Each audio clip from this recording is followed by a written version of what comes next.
अस्सलाम वालेकुम dear student. अब हम क्वेश्चन नंबर 6 सॉल्व करेंगे, एक्सरसाइज 1.6 का। इसकी हम डिस्क्रिप्शन पढ़ते हैं। ये नीचे मैंने एक फिगर बनाई हुई है। ये फिगर सिर्फ मैंने समझाने के लिए यहाँ पर बनाई हुई है, ये क्वेश्चन का पार्ट नहीं है। सिर्फ मैं चाहता हूँ कि जब मैं ये डिस्क्रिप्शन पढ़ूं तो उस टाइम मैं आपको इस फिगर के थ्रू एक्सप्लेन करूंगा ताकि आपको समझने में आसानी हो। देखिए, अब हम इसके डिस्क्रिप्शन पढ़ते हैं कि two cars that are 6 kilometre apart, कि दो कार्स है। तो मैंने देखें, एक मैंने यहाँ पर एक ये वाली कार बनाई है और एक मैंने यहाँ पर ये वाली कार बनाई है। ये दो कार्स हैं, इनके दरमियान शुरू में जो डिस्टेंस है वो 600 किलोमीटर का है, ठीक है। Are moving towards each other, और ये दोनों कार्स एक दूसरे की तरफ अपनी अपनी खास स्पीड से बढ़ रही हैं, ठीक है। तो जाहिर है इनके दरमियान अब फासला कम हो रहा होगा। There speed differ by 6 kilometre per our, और इन दोनों कार्स की जो स्पीड है उसके दरमियान जो डिफरेंस है वो 6 किलोमीटर पर आवर है। जाहिर है इस कार की अपनी कोई स्पीड है, इस कार की अपनी कोई स्पीड है, तो दोनों की स्पीड में जो फर्क आ रहा है, जो डिफरेंस आ रहा है, वो 6 किलोमीटर पर आवर आ रहा है। And the cars are 123 kilometre apart after 4 whole 1/2 hours, और ये जो दोनों कार्स हैं ये 4.5 घंटे सफर करने के बाद, 4.5 घंटे ट्रेवल करने के बाद इनके दरमियान जो डिस्टेंस रह जाता है वो ये 123 किलोमीटर रह जाता है, ठीक है। ये कार इस तरफ बढ़ रही है, ये वाली कार इस तरफ बढ़ रही है, तो इनके दरमियान जो डिस्टेंस है वो कम होके 4.5 घंटों के बाद 123 किलोमीटर रह गया।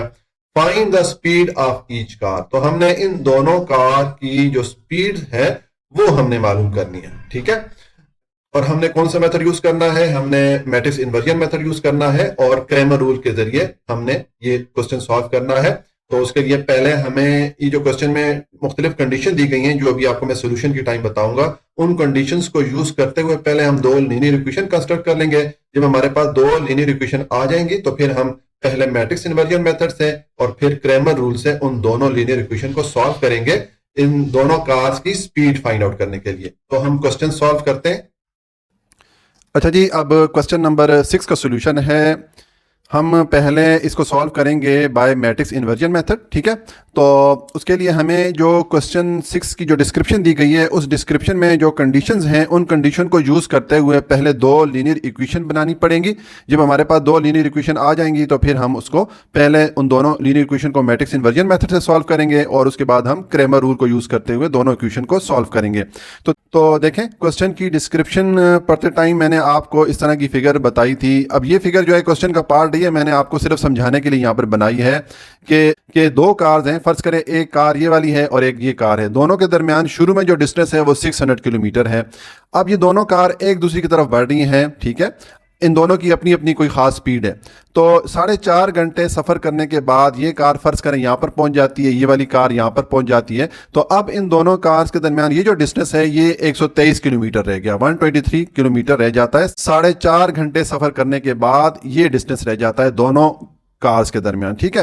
तो अब हम ये इंफॉर्मेशन यूज करते हुए दोनों लीनियर इक्वेशन कंस्ट्रक्ट करेंगे। तो देखें, मैंने लिखा है लेट, हम फर्ज करते हैं the speed of first car is equal to x. हम फर्ज करते हैं कि एक कार की जो स्पीड है वो x किलोमीटर पर आर है और the speed of second car is equal to y kilometre per hour, और जो दूसरी कार है उसकी स्पीड को हमने y के इक्वल रख दिया या y किलोमीटर पर आर के इक्वल रख दिया, ठीक है।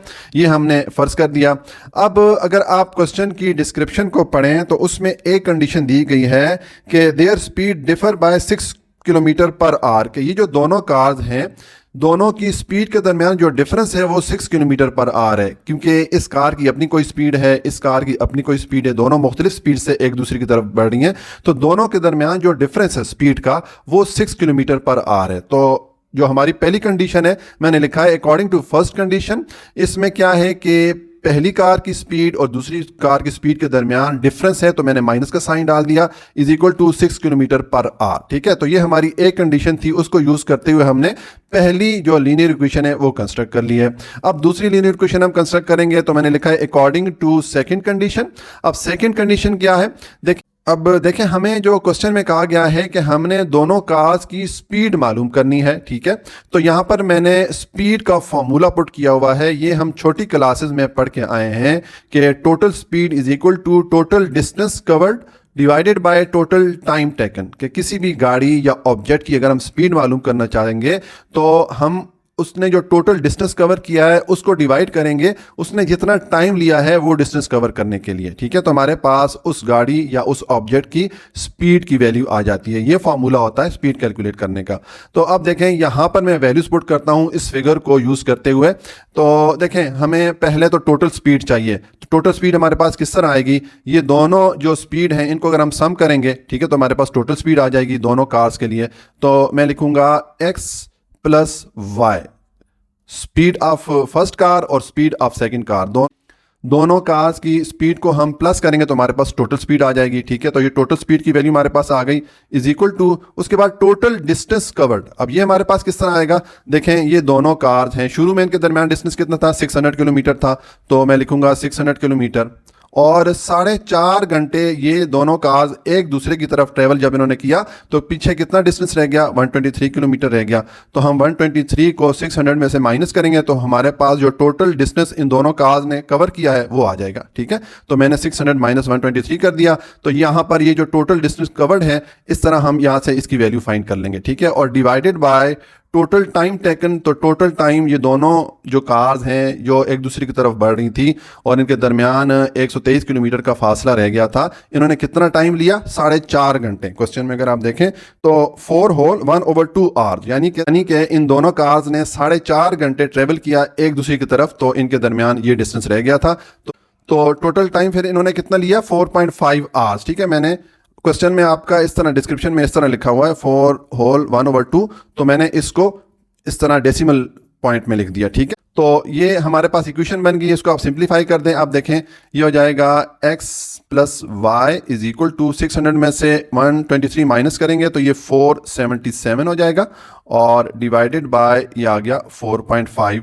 अब आप जब कैलकुलेटर से डिवाइड करेंगे 4.5 को, ठीक है, 4.51 4.5 और 477 पे अगर आप डिवाइड करेंगे तो ये आपको वैल्यू मिलेगी 106। आप कैलकुलेटर पे चेक कर लीजिएगा, ठीक है, ये आपको ये वाली वैल्यू मिलेगी, ठीक है। तो हमारे पास क्या वैल्यू बन जाएगी, फिर ये आ जाएगा x plus y is equal to 106। ये हमारे पास सेकंड लीनियर इक्वेशन भी बन जाती है, ठीक है। अब हमारे पास देखें 2 लीनियर इक्वेशन बन गई, एक ये वाली है एक ये वाली है। तो हमारा क्वेश्चन सेम इस एक्सरसाइज की जो क्वेश्चन नंबर 1 है उसकी तरह हो गया, 2 लीनियर इक्वेशन आ गई हैं। अब इनको हम पहले मैट्रिक्स इन्वर्जन मेथड से सॉल्व करेंगे, फिर हम इनको क्रेमर रूल को यूज करते हुए सॉल्व करेंगे। तो अब देखिए मैट्रिक्स इन्वर्जन मेथड से सॉल्व करने के लिए हमें नेक्स्ट काम क्या करना होता है, हमें ये जो 2 लीनियर इक्वेशन दी जाती हैं उनके हमने मैट्रिसेस बनाने होते हैं। 3 मैट्रिक्स हम बनाएंगे, तो मैं लिखूंगा फ्रॉम इक्वेशन 1 एंड 2। ये जो 2 इक्वेशंस हैं इनको यूज करते हुए मैट्रिक्स बनाएंगे। तो हम 3 मैट्रिक्स बनाते होते हैं। पहला जो मैट्रिक्स होता है उसमें कोएफिशिएंट वैल्यूज आती हैं। कोएफिशिएंट वैल्यूज कौन सी होती हैं, ये जो लीनियर इक्वेशन में वेरिएबल x और y के साथ जो वैल्यू आ रही होती हैं। यहाँ पर देखें ये वेरिएबल x है, इसके साथ कोई कोएफिशिएंट की वैल्यू नहीं लिखी हुई। तो हम जानते हैं जब भी वेरिएबल के साथ कोएफिशिएंट की वैल्यू नहीं लिखी होती तो वहां पर कोएफिशिएंट की वैल्यू 1 होती है। तो ये हम पुट करेंगे 1, और इस y वेरिएबल के साथ कोएफिशिएंट की वैल्यू है -1। इसी तरह अब ये सेकंड लीनियर इक्वेशन पे आ जाए तो यहाँ पर x के साथ वैल्यू है कोएफिशिएंट की 1 और y के साथ भी कोएफिशिएंट की वैल्यू है 1। तो ये हमने एक मैट्रिक्स बना दिया। दूसरा मैट्रिक्स वेरिएबल का मैट्रिक्स होता है। इन दोनों लीनियर इक्वेशन में कौन से वेरिएबल है, x y है, तो मैं यहाँ पर x और y लिख लूंगा। और तीसरा जो मैट्रिक्स होता है, ये जो लीनियर इक्वेशन की राइट साइड पे जो वैल्यूज आ रही होती हैं, जो कांस्टेंट वैल्यू होती है, जैसे ये 6 है और 106 है, इनको मिला के हम एक मैट्रिक्स बना लेते हैं। तो ये आ जाएगा 16 और 106, ठीक है। ये हमने 3 मैट्रिसेस बना दिए, ठीक है। अब नेक्स्ट हमें क्या करना है कि हमें ये जो हमने जो 3 मैट्रिक्स बनाए इनको हमने नाम देना होता है। इनको हम वेरिएबल के इक्वल रखते हैं, ठीक है। तो इस फिगर को मैं क्लियर कर लेता हूँ, ये सिर्फ मैंने समझाने के लिए बनाई थी, ये क्वेश्चन का पार्ट नहीं है। तो मैं यहाँ पर सॉल्व करता हूँ। तो अब देखें हम इन तीनों मैट्रिक्स को नाम दे देते हैं। हम फर्ज कर लें जो पहला मैट्रिक्स है, जो कोएफिशिएंट मैट्रिक्स है, इसको मैं रखता हूँ a के इक्वल में लिखता हूँ लेट। फर्ज करते हैं हम कि जो पहला मैट्रिक्स है इसको मैंने a के इक्वल रख दिया, ये आ गया 1 -1 1 1, ठीक है। और जो दूसरा मैट्रिक्स है वेरिएबल वाला, इसको मैं x के इक्वल रख लेता हूँ, ठीक है। तो ये आ जाएगा x is equal to XY। और तीसरा मैट्रिक्स जो कांस्टेंट वाला है, ये वाला, इसको मैंने इक्वल रख दिया b के, तो ये आ गया 6 और 106। ये हमने तीनों मैट्रिसेस के को नाम दे दिए या उनको हमने मुख्तलिफ वेरिएबल्स की को लग दिया। अब आप इस इक्वेशन में ये वेरिएबल्स पुट कर दें इन मैट्रिसेस की जगह। तो देखें ये पहले मैट्रिक्स की जगह पुट करेंगे हम, ये आ जाएगा a, और दूसरे मैट्रिक्स की जगह हम पुट कर लेंगे x इज इक्वल टू, तीसरे मैट्रिक्स की जगह हम पुट कर लेंगे b। ठीक है, तो अब आप इसको सिंप्लीफाई कर दें। देखें ये आ जाएगा, हमने चूंकि x की वैल्यू मालूम करनी है, क्योंकि x को हमने एक्स वाई के इक्वल रखा है जो कि कार की स्पीड है जो कि हमने मालूम करनी है, तो हमने x को एक तरफ रखना है और a को दूसरी तरफ लेके जाएंगे। तो a यहाँ पर x के साथ मल्टीप्लाई हो रहा है, दूसरी तरफ जाके b पे डिवाइड हो जाएगा। ठीक है, ये हो गया। और अब नेक्स्ट जो है इस a को आप ऊपर लेके जाएंगे, तो ये आ जाएगा x इज इक्वल टू, अब a की एक्सपोनेंट या a की पावर क्या है, 1 है। जबकि वेरिएबल की पावर नहीं लिखी हुई होती, हम जानते हैं उसकी पावर 1 होती है, तो इसको ऊपर जब लेके जाएंगे तो इसकी पावर -1 हो जाएगी और ये आ जाएगा इंटू b। तो ये हमारे पास इक्वेशन बन गई है। इस इक्वेशन को यूज़ करते हुए अब हम इस x यानी कि ये जो x और y वेरिएबल्स हैं इनकी वैल्यू फाइंड करेंगे। तो देखें अब इसके लिए हमें एक a इनवर्स और एक मैट्रिक्स b चाहिए। मैट्रिक्स b तो हमारे पास है ये, ठीक। अब ए इनवर्स का फॉर्मूला क्या होता है? ए इनवर्स मालूम करने के लिए हम फॉर्मूला यूज़ करते हैं, ये हम पिछली एक्सरसाइज में पढ़ के आए हैं और पिछले क्वेश्चन में भी हम यूज़ करते आए हैं। ये हो गया A inverse is equal to adjoint of A, यानी कि ये जो मैट्रिक्स ए है इसका हम एडजॉइंट लेंगे और डिवाइडेड बाय डिटर्मिनेंट ऑफ ए, और इसी मैट्रिक्स का डिटर्मिनेंट लेके हम यहाँ पर पुट करेंगे तो हमारे पास ए इनवर्स की वैल्यू आ जाएगी।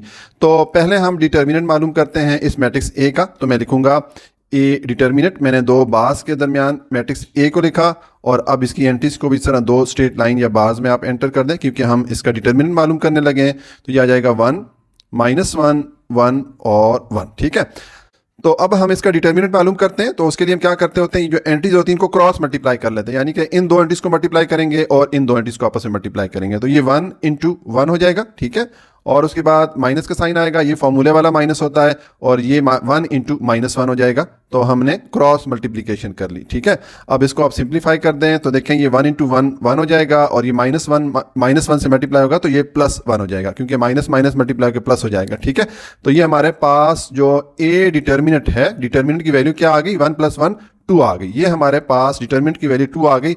अब ये जो वैल्यू आई है ये 0 के इक्वल नहीं है, तो मैं लिखूंगा इज नॉट इक्वल टू 0।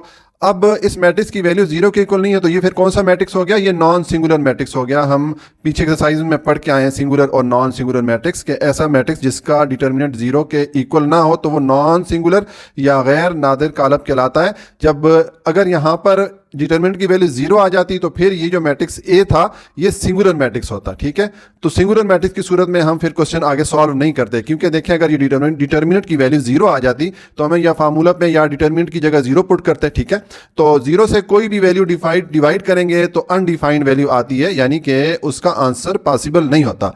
लेकिन यहाँ पर चूंकि नॉन सिंगुलर मैट्रिक्स है तो इसको हम आगे अब सॉल्व करेंगे। तो ये अब हमने इस फार्मूला के लिए ए डिटर्मिनेंट की वैल्यू तो फाइंड कर ली है, अब एडजॉइंट ऑफ ए मालूम करेंगे। तो एडजॉइंट ऑफ ए हम किस तरह मालूम करेंगे, मैं लिखूंगा एडजॉइंट ऑफ ए, यानी कि ये जो मैट्रिक्स ए है इसका एडजॉइंट मैट्रिक्स हमने लिखना है। तो उसके लिए हम दो काम करते होते हैं, एक तो ये इसकी डायगोनल जो एंट्रीज है यानी कि इस डायरेक्शन में ये वाली एंट्री, इनको एक दूसरे के साथ इनकी पोजीशन हम चेंज कर लेते हैं, एक दूसरे के साथ रिप्लेस कर लेते हैं। तो यहाँ पर तो दोनों जगह पर 1 1 ही है तो इससे तो कोई फर्क नहीं पड़ेगा अगर हम पोजीशन चेंज करते हैं। ठीक है, ये हमने इनकी पोजीशन रिप्लेस कर दी और ये जो दो एंट्रीज हैं जो कि नॉन डायगोनल एंट्रीज कहलाती हैं इनके हम साइन चेंज कर लेंगे। ये -1 है तो उसको +1 कर लेंगे और ये +1 है तो उसको माइनस कर देंगे। तो यहाँ पर आ जाएगा +1, ठीक है, और ये आ जाएगा -1। हम जानते हैं कि जब भी किसी एंट्री के साथ साइन नहीं लिखा हुआ था तो उसके साथ प्लस का साइन होता है। ठीक है, इसका मतलब है कि ये तीनों जो 1 है ये प्लस है और ये -1 है। ठीक है, तो ये हमने एडजॉइंट ऑफ ए लिख दिया। अब हमारे पास एडजॉइंट ऑफ ए भी आ गया और ए डिटर्मिनेंट की वैल्यू भी आ गई, तो हम ये वाला फॉर्मूला यूज करेंगे ए इनवर्स की वैल्यू फाइंड करने के लिए। तो मैं लिखूंगा A inverse is equal to adjoint of A divided by determinant of A. ठीक है, तो एडजॉइंट ऑफ ए जो है हमारे पास ये है 1 1 -1 1। ठीक है, और डिवाइडेड बाय डिटर्मिनेंट ऑफ ए की वैल्यू हमारे पास क्या आई है, 2 आई है, तो इसको डिवाइडेड बाय 2 कर लेंगे। ठीक है, तो ये हमारे पास ए इनवर्स की वैल्यू भी आ गई। अब हम ये वाला फॉर्मूला जो है या ये जो इक्वेशन है इसको यूज करेंगे और इस x यानी कि ये जो हमारे पास वेरिएबल x और y है इनकी वैल्यूज फाइंड करेंगे क्योंकि हमने इस x को इस मैट्रिक्स के इक्वल रखा था। ठीक है, तो मैं लिखूंगा एज वी नो दैट हम ये वाली इक्वेशन यहाँ पर पुट करेंगे, ये आ जाएगा x is equal to a inverse b, ठीक है। तो यहाँ पर आप वैल्यूज पुट कर दें, a इनवर्स की जगह हम ये वाली वैल्यू पुट करेंगे, ये आ जाएगा 1 1 -1 1 और डिवाइडेड बाय ये आ जाएगा 2, और b की जगह हम ये जो b वाला मैट्रिक्स है इसको पुट कर देंगे, तो ये आ जाएगा 6 और 106, ठीक है। तो अब आप इन दोनों मैट्रिक्स को पहले मल्टीप्लाई कर दें, ठीक है। मैं यहाँ पर मल्टीप्लाई करता हूँ, ये फार्मूला मैं यहाँ से क्लियर कर लेता हूँ, ये मैंने आपको समझाने के लिए लिखा हुआ था। तो देखें अब इन दोनों मैट्रिक्स को हम मल्टीप्लाई करेंगे, तो हम ये पहले वाला मैट्रिक्स है इसकी पहली रो को आप मल्टीप्लाई करें इस दूसरे मैट्रिक्स के कॉलम के साथ, फिर दूसरी रो को मल्टीप्लाई करें इस दूसरे मैट्रिक्स के कॉलम के साथ। तो हम पहली रो को मल्टीप्लाई करेंगे तो ये आ जाएगा, अब मल्टीप्लाई किस तरह करेंगे, जो अब ये पहली एंट्री क्या है 1 है, ठीक है। इसको आप मल्टीप्लाई करें इस मैट्रिक्स की पहली एंट्री 6 के साथ, उसके बाद प्लस का साइन आएगा। अब दूसरी एंट्री इस रो की 1 है, इसको मल्टीप्लाई करें दूसरे मैट्रिक्स की जो कॉलम का दूसरी एंट्री है उसके साथ, ये आ जाएगी 106, ठीक है। और उसके बाद अब दूसरी रो पे आ जाए तो ये पहली एंट्री है -1, इसको आप मल्टीप्लाई करें इस मैट्रिक्स की पहली एंट्री 6 के साथ, उसके बाद प्लस का साइन आएगा। अब दूसरी एंट्री क्या है हमारे पास 1 है, इसको मल्टीप्लाई करें इस मैट्रिक्स की दूसरी एंट्री यानी कि 106 के साथ। तो ये हमारी मल्टीप्लिकेशन दोनों रो की कंप्लीट हो जाती है, और डिवाइडेड बाय ये आ जाएगा 2, ठीक है। ये वाला 2 मैंने लिख दिया। अब आप इसको सिंप्लीफाई कर दें तो देखें 1 6 से मल्टीप्लाई होगा तो 6 हो जाएगा, और उसके बाद प्लस का साइन आएगा। 1 106 से मल्टीप्लाई होगा तो ये 106 हो जाएगा, और ये -16 से मल्टीप्लाई होगा तो -6 हो जाएगा। उसके बाद प्लस का साइन आएगा। 1 106 से मल्टीप्लाई होगा तो ये 106 हो जाएगा, और डिवाइडेड बाय ये वाला 2 आ गया, ठीक है। अब इसको आप फर्दर सिंप्लीफाई कर दें तो देखें ये 6 + 106 11 12 हो जाएगा, और -6 106 में से 6 को माइनस करें तो 100 रह जाता है, और डिवाइडेड बाय 2 आ जाएगा। अब ये 2 को इन दोनों एंट्रीज पे अलग-अलग डिवाइड कर लीजिए, तो ये आ जाएगा 112 डिवाइडेड बाय 2, और ये आ जाएगा 100 डिवाइडेड बाय 2। मैंने दोनों एंट्रीज पे अलग-अलग 2 को डिवाइड कर दिया। तो अब आप इसको सिंप्लीफाई कर दें, ये आ जाएगा 2 1 2, और 2 56 टाइम डिवाइड होता है 1 1 12 पे 1 1 2 पे, ठीक है। और ये आ जाएगा 2 1 2 और 2 50 टाइम डिवाइड होगा 100 पे। तो हमारे पास क्या वैल्यूज़ आ गई, ये हमारे पास ऊपर जो एंट्री है ये आ गई है 56, और नीचे हमारे पास आ गया 50। तो ये हमारे पास मैट्रिक्स आ गया। अब इक्वेशन की इस साइड पे कौन सी वैल्यू आएगी, हमने इस इक्वेशन को सॉल्व किया तो हम x पुट करेंगे, और x को हमने किस मैट्रिक्स को रखा था, ये जो वेरिएबल वाला मैट्रिक्स है, तो यहाँ पर हम ये वेरिएबल वाला मैट्रिक्स पुट कर लेंगे x y, ठीक है। ये हमारा मैट्रिक्स आ गया।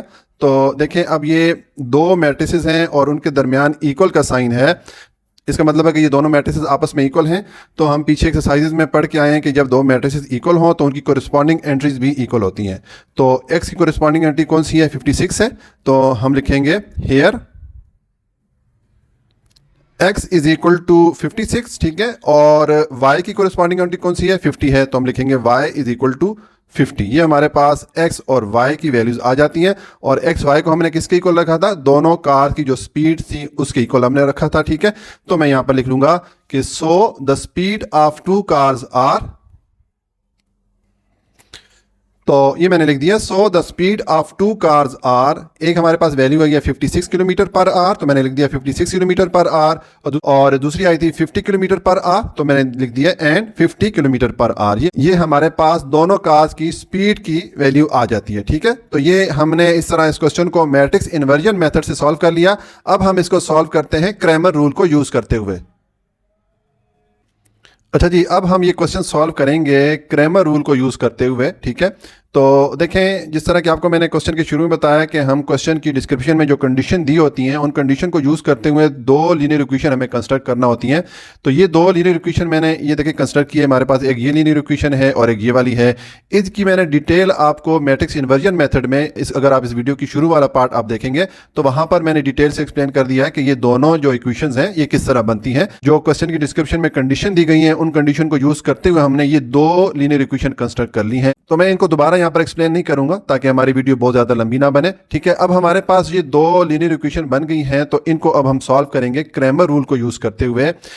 तो देखिए हमें क्वेश्चन में कहा गया है कि हमें दोनों जो कार्स हैं उनकी स्पीड मालूम करनी है। तो हमने एक कार की स्पीड को x के इक्वल रखा और एक कार की स्पीड को y के इक्वल रखा। अब ये x और y की वैल्यू मालूम करनी है क्रैमर रूल को यूज करते हुए।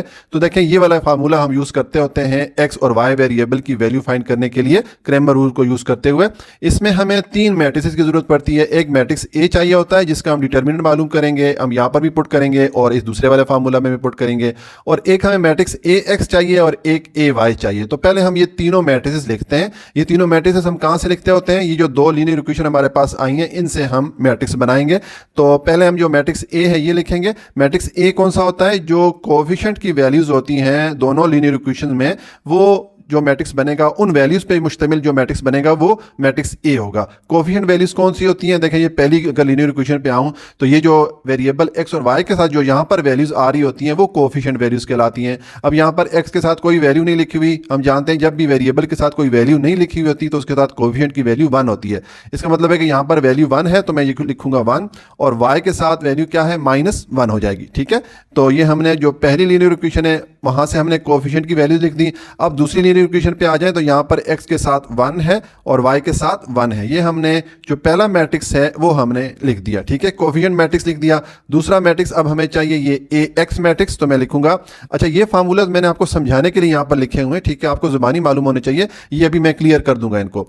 अच्छा, तो अब ये मैट्रिक्स ax हमें चाहिए तो मैं लिखूंगा ax, ठीक है, इज इक्वल टू, और ये इस मैट्रिक्स की एंट्रीज किस तरह आएंगी? देखें, इसकी एंट्रीज लिखने के लिए हम इस मैट्रिक्स ए पे आएंगे। इसका पहला कॉलम छोड़ दीजिए, दूसरे वाला कॉलम आप लिख लीजिए, ये आ जाएगा -1 और 1। ठीक है, और पहले वाले कॉलम की जगह आप ये जो लीनियर इक्वेशन है दो आपके पास, इनकी इक्वेशन की जो राइट साइड पे जो कांस्टेंट वैल्यूज आ रही है ये लिखते हैं। तो यहाँ पर देखें ये 6 है तो ऊपर मैं लिखूंगा 6, और ये दूसरी इक्वेशन में यहाँ पर क्या वैल्यू आ रही है? 106 है तो ये दूसरी वैल्यू आ जाएगी 106। तो ये हमने मैट्रिक्स ए एक्स लिख दिया। अब मैट्रिक्स ए वाई लिखेंगे, इसकी एंट्रीज लिखेंगे। तो इसके लिए हम इस मैट्रिक्स ए पर आएंगे, इसकी कॉलम की पहली एंट्रीज हम लिख देंगे और दूसरे कॉलम की एंट्रीज को छोड़ देंगे, और इनकी जगह हम इसी तरह ये जो लीनियर इक्वेशन है दोनों, इनकी कांस्टेंट वैल्यूज लिख लेंगे, यानी कि ये 6 आ जाएगा और नीचे जो है 106, यानी कि ये वाली वैल्यू मैंने लिख दी। ठीक है, तो ये मैंने तीनों मैट्रिसेस बना दिए। अब हम इन मैट्रिसेस को यूज करते हुए इन फार्मूलाज के जरिए x और y वेरिएबल्स की वैल्यू फाइंड करेंगे। तो हमें सबसे पहले जो मैट्रिक्स A है इसके डिटर्मिनेंट की वैल्यू चाहिए। ठीक है, तो ये जो मैट्रिक्स A है इसकी डिटर्मिनेंट की वैल्यू मालूम करूंगा तो मैं लिखूंगा A determinant is equal to, अब ये आ जाएगा, मैं दो बार्स के अंदर इसकी एंट्रीज शो करूंगा क्योंकि हम इसकी डिटर्मिनेंट मालूम करने लगे हैं। तो ये आ जाएगा 1 -1 1 और 1। अब इसको आप सिंप्लीफाई करें। डिटर्मिनेंट मालूम करने के लिए हम क्या करते होते हैं? ये जो एंट्रीज होती हैं इनको क्रॉस मल्टीप्लाई करते हैं, यानी कि इस एंट्री को इससे मल्टीप्लाई करें तो ये आ जाएगा 1 × 1, उसके बाद माइनस का साइन आएगा, ये फॉर्मूले वाला माइनस होता है। अब आप इन दो एंट्रीज को मल्टीप्लाई करें, ये आ जाएगा 1 × ये वाला आ गया -1, और आप इसको सिंप्लीफाई करें तो ये 1 × 1 ये आ गया 1, और उसके बाद -1 × -1, माइनस माइनस से मल्टीप्लाई के प्लस हो जाएगा और ये आ जाएगा 1। ठीक है, तो हमारे पास ए डिटर्मिनेंट की वैल्यू क्या आ गई? ये मैं ए डिटर्मिनेंट ये लिखूंगा, ये 1 + 1 ये हो जाएगा 2। हमारे पास ए डिटर्मिनेंट की वैल्यू 2 आ गई है। ठीक है, अब देखें ये जो हमारे पास वैल्यू आई है ये 0 के इक्वल नहीं है, तो इसका मतलब है कि ये जो मैट्रिक्स ए है ये नॉन सिंगुलर मैट्रिक्स है। हम सिंगुलर और नॉन सिंगुलर मैट्रिक्स के बारे में पीछे एक्सरसाइज में पढ़ के आए हैं।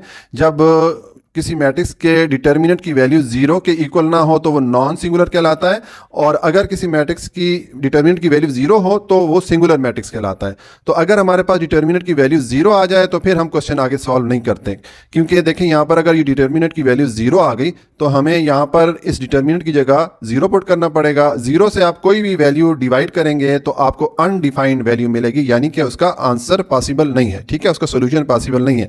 लेकिन यहाँ पर चूंकि नॉन सिंगुलर मैट्रिक्स है, गैर नादर कालब है, तो इसको हम सॉल्व करेंगे। अब ये हमारे पास डिटर्मिनेंट की वैल्यू तो आ गई, अब हम x और y दोनों वेरिएबल की वैल्यू फाइंड करते हैं। पहले मैं ये वेरिएबल x की वैल्यू फाइंड करूंगा तो ये वाला फॉर्मूला पुट करूंगा, तो मैं लिखूंगा x इज इक्वल टू, ये है determinant of matrix A x और divided by determinant of A. ठीक है, अब वैल्यूज पुट कर दें।